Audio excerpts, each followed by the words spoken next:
Osée, chapitre 3. L'Éternel m'a dit, va encore aimer une femme aimée d'un amant et adultère.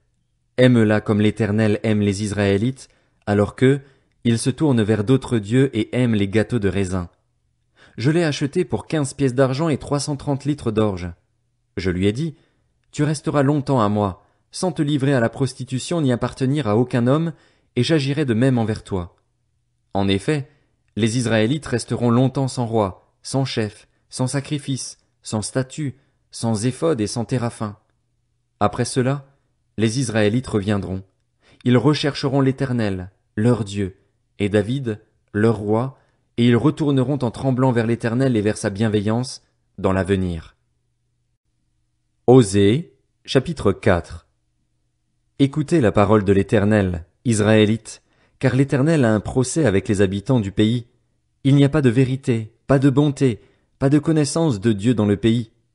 Il n'y a que parjure et mensonge, assassinat, vol et adultère. On recourt à la violence, on commet meurtre sur meurtre. C'est pourquoi le pays sera dans le deuil. Tous ceux qui l'habitent seront abattus, de même que les bêtes sauvages et les oiseaux du ciel. Même les poissons de la mer disparaîtront. Mais que personne ne conteste, que personne ne se livre aux reproches. En effet, ton peuple est pareil à ceux qui se querellent avec les prêtres. Tu trébucheras de jour, le prophète avec toi trébuchera de nuit et je détruirai ta mère.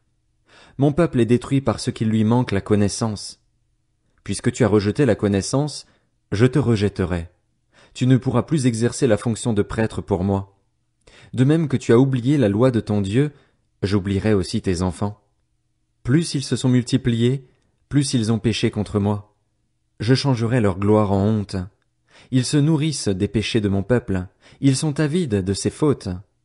Le sort du prêtre sera identique à celui du peuple. J'interviendrai contre lui à cause de sa conduite, je lui payerai le salaire de ses agissements. Ils mangeront sans se rassasier, ils se prostitueront sans se multiplier, parce qu'ils ont cessé de respecter l'Éternel. La prostitution, le vieux vin et le vin nouveau font perdre la raison. Mon peuple consulte son bois, et c'est son bâton qui lui parle. En effet, l'esprit de prostitution égare, et ils se prostituent loin de leur Dieu. Ils offrent des sacrifices sur le sommet des montagnes, ils font brûler de l'encens sur les collines, sous les chênes, les peupliers, les térébinthes dont l'ombrage est agréable. C'est pourquoi vos filles se prostituent et vos belles filles sont adultères. Je ne punirai pas vos filles parce qu'elles se prostituent, ni vos belles filles parce qu'elles sont adultères.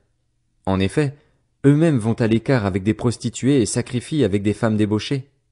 Le peuple sans intelligence court à sa perte. Si tu te livres à la prostitution, Israël, que Juda ne se rende pas coupable. N'allez pas à Gilgal, ne montez pas à Beth-Aven et ne jurez pas, l'Éternel est vivant. Israël se révolte comme une génisse indomptable, et maintenant l'Éternel le ferait brouter comme un agneau dans de vastes plaines. Éphraïm est attaché aux idoles? Laisse-le. Ils ont à peine cessé de boire qu'ils se livrent à la prostitution. Leurs chefs sont avides de ce qui fait leur honte. Le vent les enveloppera de ses ailes, et ils auront honte de leurs sacrifices. Osée, chapitre 5. Écoutez ceci, prêtres. Sois attentive, communauté d'Israël.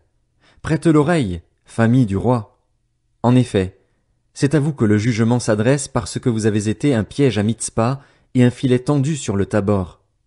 Par leurs sacrifices, les infidèles s'enfoncent dans le crime, mais j'aurai une correction pour eux tous. Je connais Éphraïm, et Israël ne m'est pas caché. En effet, maintenant, Éphraïm, tu t'es prostitué et Israël s'est rendu impur. Leurs agissements ne leur permettent pas de revenir à leur Dieu parce que l'esprit de prostitution est au milieu d'eux et parce qu'ils ne connaissent pas l'Éternel. L'orgueil d'Israël témoigne contre lui. Israël et Éphraïm trébucheront par leur faute. Juda aussi trébuchera avec eux. Ils iront avec leurs brebis et leurs bœufs rechercher l'Éternel, mais ils ne le trouveront pas. Il s'est éloigné d'eux. Ils ont été infidèles à l'Éternel, car ils ont donné naissance à des enfants illégitimes. Maintenant, un mois suffira pour les détruire avec leurs biens. Sonnez de la trompette à Gibéa, sonnez de la trompette à Rama, poussez des cris à Beth-Aven. Derrière toi, Benjamin. Éphraïm sera dévasté, le jour de la punition. J'annonce aux tribus d'Israël une chose certaine. Les chefs de Juda sont pareils à ceux qui déplacent les bornes. Je déverserai ma colère sur eux comme un torrent. Éphraïm est opprimé, brisé par le jugement, car il a suivi les ordres qui lui plaisaient. Je serai comme une teigne pour Éphraïm, comme une carie pour la communauté de Juda. Éphraïm voit son mal, et Juda ses plaies.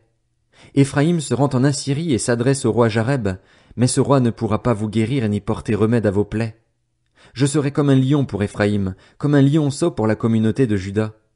Moi, je déchirerai, puis je m'en irai, j'emporterai ma proie sans personne pour la délivrer. Je m'en irai, je reviendrai à ma place, jusqu'à ce qu'ils s'avouent coupables et recherchent ma présence. Quand ils seront dans la détresse, ils auront recours à moi.